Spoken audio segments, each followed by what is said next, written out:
la fonction si. Donc la fonction si, c'est une fonction qui va nous permettre de calculer des trucs. Si il se passe quelque chose, on fait ça. S'il se passe autre chose, on va faire autre chose. Donc c'est une fonction importante et une fonction très utile qui permet de tester une condition et une seule condition. Donc la fonction si s'écrit de cette manière. Si, parenthèse, ensuite nous avons l'argument qui va nous dire la condition, point virgule qui va se lire alors, ensuite ce qui se passe si c'est vrai, point virgule qui va se lire sinon, et ce qui se passe si jamais ma condition est fausse. Et on referme la parenthèse. Donc tout ça c'est la syntaxe de base, donc ça c'est une des seules syntaxes que vous devez connaître à peu près par cœur. Vous risquez de la retrouver facilement avec l'assistant, mais une fois qu'on la connaît, celle-ci, on ne l'oublie plus jamais. Donc, égale si, parenthèse, ma cellule est supérieure à 10, ça c'est ma condition. Si ma cellule est supérieure à 10, alors, donc ça c'est mon premier point virgule, j'écris moyenne. C'est la condition si c'est vrai. Si ma cellule est supérieure à 10, j'écris moyenne. Sinon, j'écris recalé. Si ma condition est fausse, j'écrirai recalé. Ce qui nous donne en termes tableur égale si, parenthèse, donc ma cellule, c'est par exemple la cellule A2, A2 supérieur à 10, point virgule moyenne entre guillemets, parce que si vous ne mettez pas les guillemets, il ne va pas comprendre que c'est du texte, il va croire que c'est un nom que vous avez donné à une cellule, et il va vous retourner « je ne connais pas cette cellule qui s'appelle moyenne ». Donc à ce moment-là, vous mettez des guillemets pour être sûr que ça soit pris en texte et donc ce qu'il faut faire. Sinon, donc le deuxième point virgule, recaler entre guillemets. Donc là, vous avez écrit votre condition qui permet de savoir si c'est supérieur à 10, alors je vais faire la moyenne, sinon je lui dis qu'il est recalé. Au niveau des conditions, vous avez deux valeurs, soit la valeur vraie, soit la valeur fausse. Donc la condition est soit remplie, soit elle n'est pas remplie. Vous avez donc tout ce qui est opérateur de comparaison, égal, le chevron ouvert, chevron fermé qui est un seul opérateur qui veut dire différent. Ensuite inférieur, inférieur égal, supérieur, supérieur égal, etc. Donc 3 exemples. Si C1 est supérieur à 3, alors tu m'écris vrai, sinon tu m'écris faux. Enfin, alors c'est vrai, sinon c'est faux, pardon. Mais ça, il ne faut absolument pas l'écrire parce qu'il va vous prendre au mot et il va croire en fait que vrai et faux, ce sont deux noms. Donc ça ne marchera pas sur votre tableur. Ensuite, une autre possibilité de condition, donc A2 inférieur ou égal à A4, A2 égale le texte vrai. Donc vrai entre guillemets, si dans A2 il y a écrit vrai. Vous avez d'autres opérateurs qui permettent de gérer des conditions. Donc enum, c'est la cellule est numérique, et vide, ça peut être que vrai ou que faux. Si la cellule est vide, ça peut être que vrai ou que faux. Et vous avez la possibilité d'utiliser les opérateurs et les opérateurs ou qui vont vous permettre de modifier l'état du si qui est une seule condition en ajoutant d'autres conditions. Donc 2, 3, 4, 5 conditions.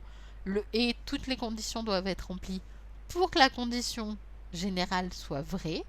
Le ou, une des conditions doit être remplie pour que l'ensemble soit vrai. Un exemple au niveau d'afficher la moyenne si jamais la note est supérieure ou égale à 10. Donc là, nous avons Louis, Magali, Paul, Laure et Stéphane qui ont des notes de chaque côté.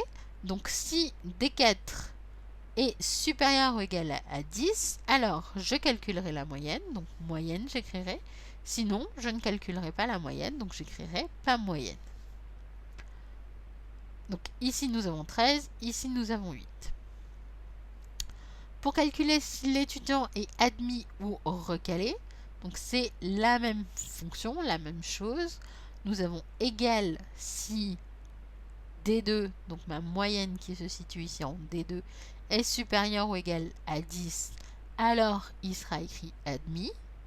Sinon, donc ici c'est le cas, il est écrit à 8, il sera écrit recalé. Vous avez la possibilité donc d'imbriquer des fonctions. Nous avions vu le OU et nous avions vu le ET. Donc là, c'est la même chose. Donc un exemple ici avec Harry Potter, succès ou pas succès. Donc si dans ma cellule, c'est supérieur à un autre, donc ici c'est B2, B2 est supérieur à B3, et que F2 est supérieur à 800 000, alors ça sera un succès, sinon ça sera pas mal. Et évidemment, quand vous tirez vers le bas, il va comparer avec celui d'en dessous à chaque fois. Donc une fonction dans une fonction, c'est là qu'on voit que la structure va commencer à devenir intéressante. Donc là, on a une fonction et dans cette fonction, on a une fonction si, pardon, et dans cette fonction si, on a un et. Ce et implique deux conditions. Donc la première condition, c'est D2 est supérieur à 10. La deuxième condition, c'est F2 est supérieur à 10. Si jamais cet ensemble est vrai, alors ça sera accordé, sinon ça sera refusé. Donc ce qu'on écrit en ligne comme ça, ici vous le voyez en forme d'arbre. Et là vous voyez la formule qu'il écrit au final, le résultat qui s'affiche. Donc en fonction de ce que vous avez sélectionné, vous savez si votre fonction est correcte ou incorrecte. Un exemple avec la fonction où les étudiants sont admis s'ils ont plus de 12 au premier partiel, donc la note 1, ou une moyenne supérieure à 10. Donc ici nous avons un ou, note 1, moyenne, et donc on va pouvoir écrire la fonction si B, donc ici on est à 6, on ne sait pas pourquoi on est à 6 directement, si B6, alors 1, 2, 3, 4, 5, 6, donc nous sommes à Stéphane. Si B6 est supérieur ou égal à 12, déjà ça ne marche pas. Et si D6 est supérieur ou égal à 10, ça ne marche pas non plus. Donc il est admis, sinon il est recalé. Donc après, à vérifier si tout le reste est OK. Même chose au niveau de la fonction et, mais ce coup-ci, ça doit être les deux qui doivent être vrais pour que l'ensemble soit vrai. Les étudiants sont définis comme admis s'ils ont 10, s'ils ont plus de 10 à la note 1, pardon, et plus de 10 à la note 2, sinon ils seront recalés.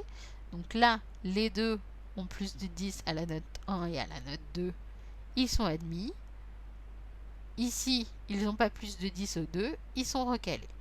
Donc pour écrire ça, et première condition, B6, qui est ma première note, donc dans la colonne B, B6, est supérieur ou égal à 12, point virgule, ma deuxième condition, C6 doit être supérieur ou égal à 10, alors c'est admis, sinon c'est recalé.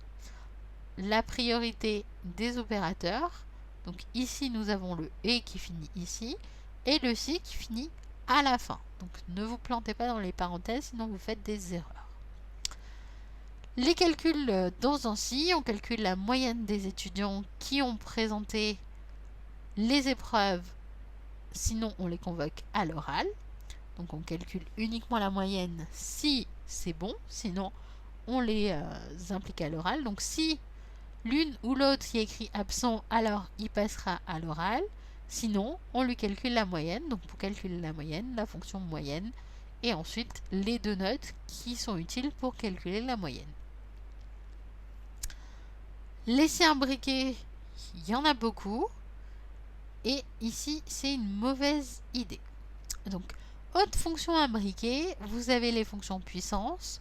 Donc a plus b au carré, par exemple. Donc si vous voulez faire ça, vous allez pouvoir l'utiliser avec la fonction puissance et la fonction sum.